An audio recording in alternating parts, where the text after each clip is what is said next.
Press-ups are not the easiest exercise to manage, but there's something about them that makes you feel so badass when you actually do them. A lot of us have been taught to do these on our knees. So the typical beginner's press-up will have us on our knees and pressing up that way. Now, of course, that does make it easier, and it's an option for when you're not able to do a full press-up. But if you actually want to work your way up to doing the full press up, let's scrap those ones. I'm going to share with you how I get my clients to do their full press ups. So, first option is to actually find an elevated surface, so a table or a chest of drawers or whatever. I'm using a sideboard here. Now take your hands further than shoulder width apart and keep that body in a straight line. So from here, we're going to press down and then press back up. So with that, you're actually just really engaging the core to support you in a much better way than using your knees, because it's important that the rest of the body supports you. Press ups are great to work the upper body, especially the chest muscles and also the triceps. And doing this will help to encourage your core muscles to work to keep the body in a straight line. As that gets easier, then you can start to find a lower surface to work on.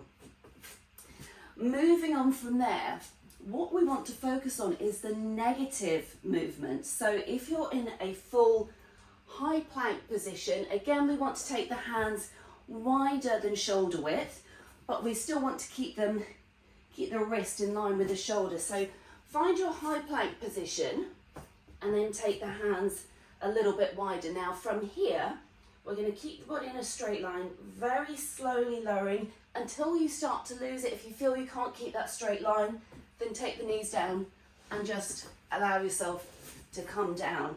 So that's what we call a negative press up.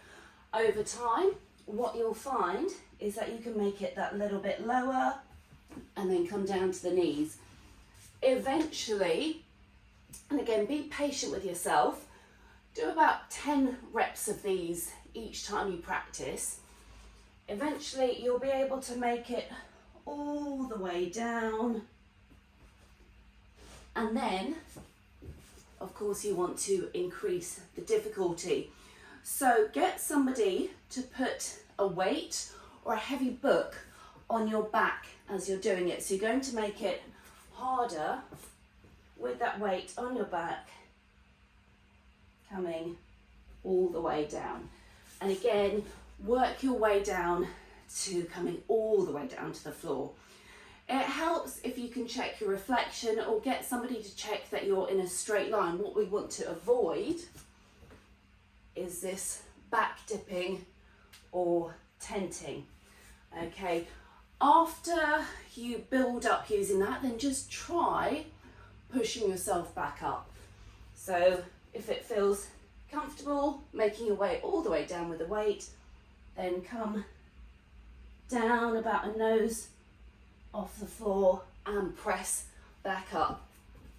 Now, one of the things that I will say, whether you're doing it on a ledge or on the floor, is to be mindful of your head and neck posture. I've talked about keeping the body in a straight line with regards to the core.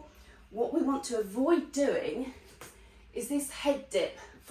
So quite often you might see people coming down like this because it kind of tricks us into thinking that our body is going lower than it should be. So always think about keeping the ears and shoulders in line. So we want to avoid that looking ahead, that crunching.